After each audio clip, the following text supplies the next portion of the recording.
हाँ जी। 4 साल पहले पानी आया था। हाँ अशोक जी बिल्कुल। अब देखना ये भाई साहब जो एक गुराना से हैं जगवीर जी, ये क्या कह रहे हैं कि भाई अशोक 4 साल पहले भी बाढ़ आई थी हरियाणा में, और हरियाणा में कजोड़ जी तकरीबन हर साल ही पानी भरता है।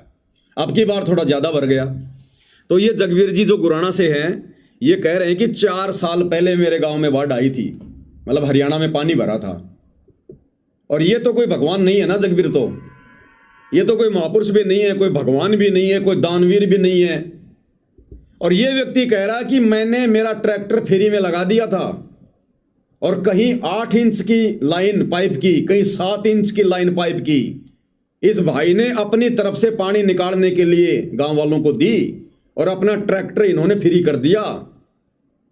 अरे इन आश्रम वालों के पास में तो अरबों खरबों की संपत्ति है, उसमें से 2, 4, 5 करोड़ रुपए के मोटर पाइप दे दिए तो कौन सा दान कर दिया? अरे जिस आदमी के पास 5 करोड़ रुपए हैं उसमें से अगर वो 2 लाख रुपए दान कर दे, वो दान नहीं होता कजोड़ जी। दान वो होता है जिसके पास 5 करोड़ है और 5 के 5 करोड़ दान में कर दे, उसको कहते हैं दानवीर। तो ये तो बेचारा गांव का एक आम आदमी है, इसकी रोजी रोटी का साधन तो वो ट्रैक्टर था। और गांव के आम आदमी के पास में कजोड़ जी बैलेंस में कितना रुपया होगा? 50,000 मान लो, 1 लाख मान लो, इतना ही होता है बेचारे जो है किसान के पास में। और इस व्यक्ति ने वो पैसा भी वो पाइप देकर गांव वालों को दे दिया और अपना ट्रैक्टर भी लगा दिया सेवा में। तो ये है असल में दानवीर, इसको कहते हैं दानवीर। और अब ये भाई कह रहा कि मैंने तो कभी मेरा प्रचार नहीं किया, मैंने तो कभी उस बात को नहीं गाया जिस प्रकार से ये आश्रम वाले वीडियो बना बना के 4 पाइप दे के दुनिया भर में ढंडोरा पीट रहे हैं। तो ये काहे का दान कर रहे हैं, काहे का ये मदद कर रहे हैं?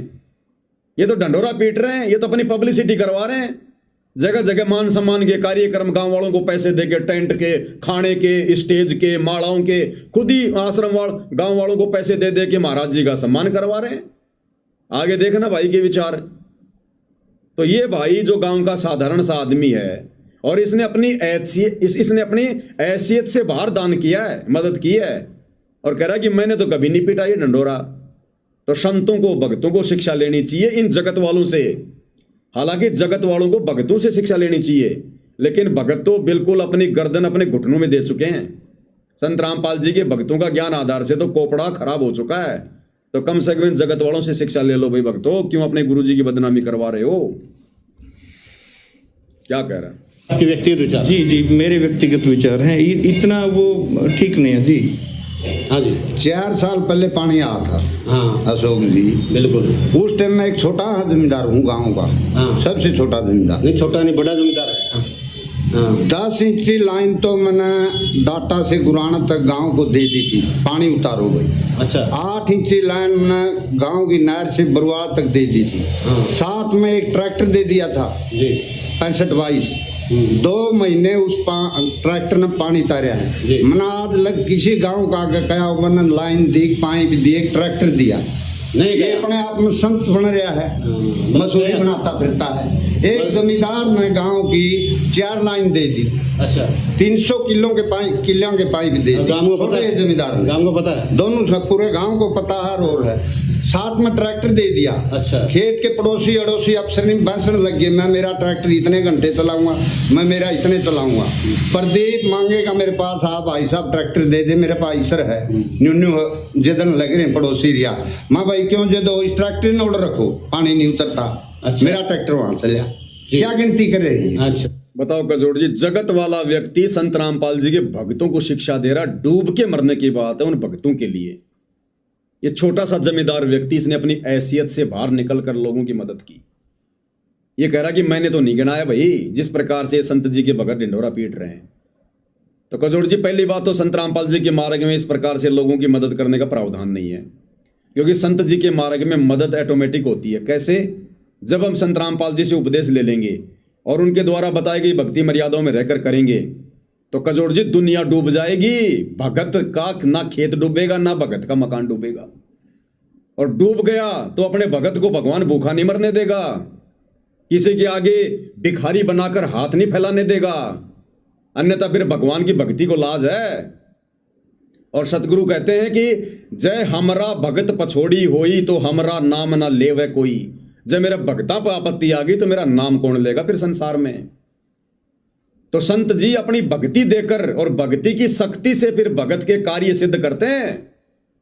फिर भगत को आवश्यकता नहीं पड़ती मकान बनवाने की या बनाने की या इस प्रकार से ढोंग करने की, पाखंड करने की। तो आध्यात्मिक मार्ग में संत रामपाल जी के द्वारा लोगों की मदद करने का, सहयोग करने का कुछ दूसरा तरीका है, जिस तरीके को भूलकर आम संसारी लोगों की तरह तरीके अपना लिए संत जी के परिवार ने, और आज वही तरीके संत जी की बदनामी का कारण बन रहे हैं हरियाणा में।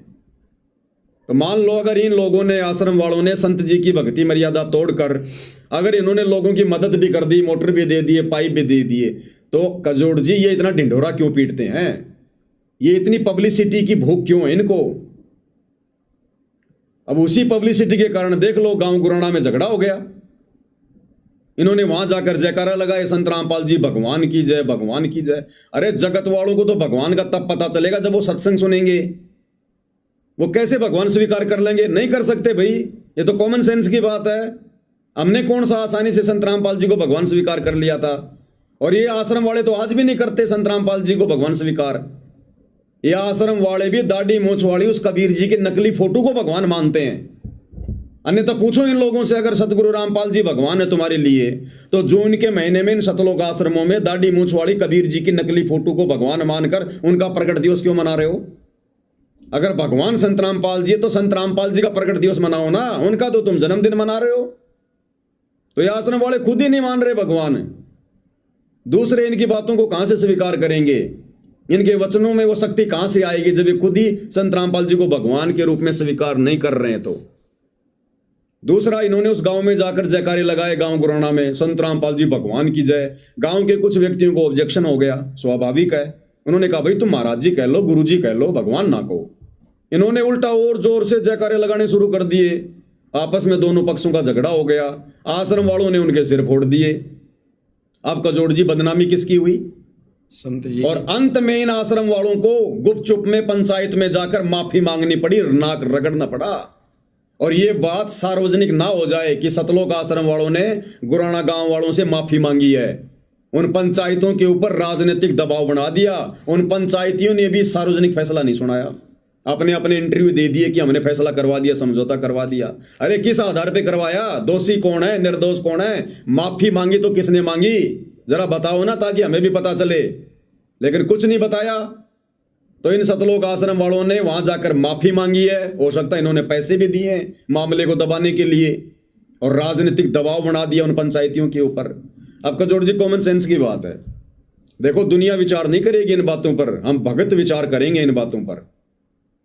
और भक्तों में भी 90% भगत तो काल के जाल में हैं, उनकी बुद्धि भ्रष्ट है। जो आश्रमों में जाते हैं वो लोग विचार नहीं कर पाएंगे। संत रामपाल जी के भक्ति मार्ग में जो दूसरा पार्ट है साध संगति, क्योंकि संत रामपाल जी के भक्ति मार्ग में वर्तमान में 2 भाग हो गए। संगत 2 भागों में बटी हुई है। एक तो संत रामपाल जी का परिवार चला रहा है लोगों को, दूसरा साध संगति के माध्यम से भाई बहन ज्ञान को आधार बनाकर घर बैठ के भक्ति कर रहे हैं कि भाई जब महाराज जी जेल से आएंगे तब आश्रम में जाएंगे, इससे पहले हमारा आश्रम भी वैसा है, हमारा घर भी वैसा ही। ठीक है। अब गांव वालों ने विरोध किया कि भाई भगवान के जयकारे ना लगाओ। अब ये जो संगत वाले हैं ये देखा देखी क्या वीडियो बना रहे हैं कि गांव वालों को क्या आपत्ति हो सकती है यदि हम अपने गुरु जी को वहां भगवान कह रहे हैं। तो गांव वालों को कोई आपत्ति नहीं होनी चाहिए यदि हम उस गांव में जाकर संत रामपाल जी को भगवान कहकर नारे लगा रहे हैं। तो कजोड़ जी ये बात तो आश्रम वालों ने बोल दी, सबको पता है, वीडियो भी बन गए कि भाई अगर हमने गांव गुराना में जाकर यानी उनके घर में जाकर अगर संत रामपाल जी को भगवान कहकर नारे लगा दिए तो गांव वालों को क्यों आपत्ति हुई? मैं इन सतलोक आश्रम वालों से पूछता हूं कजोड़ जी, तुम्हारे सतलोक आश्रम धनाना में आकर अगर कोई गांव का व्यक्ति आसाराम का जयकारा लगाए या ब्रह्मा विष्णु महेश का जयकारा लगाए भगवान कहकर, तुम उसका जयकारा लगवाने दोगे क्या?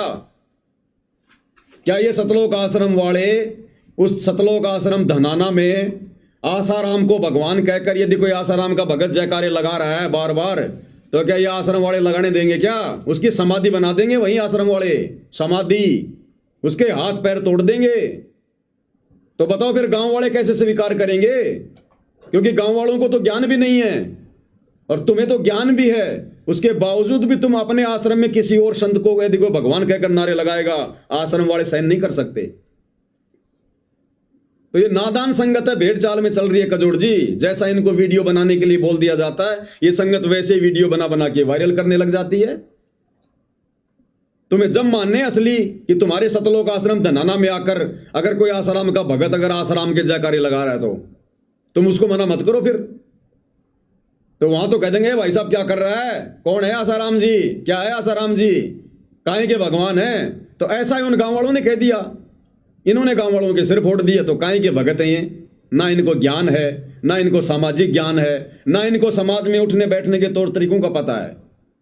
अरे जगतकार भगत का 36 का आंकड़ा है, तुम्हारा मतलब क्या बनता है गांव वालों के साथ फालतू का भाईचारा निभाने का, उनकी इन कुरीतियों में परंपराओं में शामिल होने का। और यदि गांव वालों के साथ समाज वालों के साथ तुम्हारा भाईचारा बहुत अच्छा चल रहा है, इसका मतलब या तो तुम भक्तों ने अपनी मर्यादा तोड़ दी है या समाज वालों ने अपनी मर्यादा तोड़ दी है। तो समाज वाले तो अपनी मर्यादा तोड़ नहीं रहे, वो तो अपनी जयंतियां वैसे मना रहे हैं कजोड़ जी, वैसे अपना हुक्का पी रहे हैं, वैसे अपने कार्यक्रम कर रहे हैं। तो मर्यादा तोड़ किसने दी, इन सतलोक आश्रम वालों ने मर्यादा तोड़ दी, जिस कारण से समाज वालों के साथ इनका प्यार प्रेम हो रहा है। अन्यथा सतगुरु रामपाल जी के वचन अनुसार तो जगत और भगत का 36 का आंकड़ा है। भगत की मर्यादा जगत की मर्यादा अलग है, भगत का भगवान जगत का भगवान अलग है, भगत के नियम अलग हैं, जगत के नियम अलग हैं। आपका कभी आपस में प्यार प्रेम हो ही नहीं सकता, भाईचारा बन ही नहीं सकता। और यदि भक्तों का जगत वालों के साथ भाईचारा बन रहा है, इसका मतलब भक्तों ने मर्यादाएं तोड़ दी है, जगत वालों के घुटनों में सिर रख दिया है। तो जो शिक्षा ये भाई दे रहा है, जो बातें ये बता रहा है कि मैं तो एक आम जमींदार था भाई, और मैंने अपनी औकात से बढ़कर लोगों की मदद की, मैंने तो कभी ढिंढोरा नहीं पीटा। और ये आश्रम वाले 4 मोटर 5000 फुट पाइप देके आते हैं, 10 दिन तक उसका वीडियो बना बना के वायरल करते हैं। तो ये भक्ति कर रहे हैं, ड्रामा कर रहे हैं, दान कर रहे हैं, ड्रामा कर रहे हैं। और भक्ति मार्ग में दान करने का अधिकार केवल अपने गुरु को है।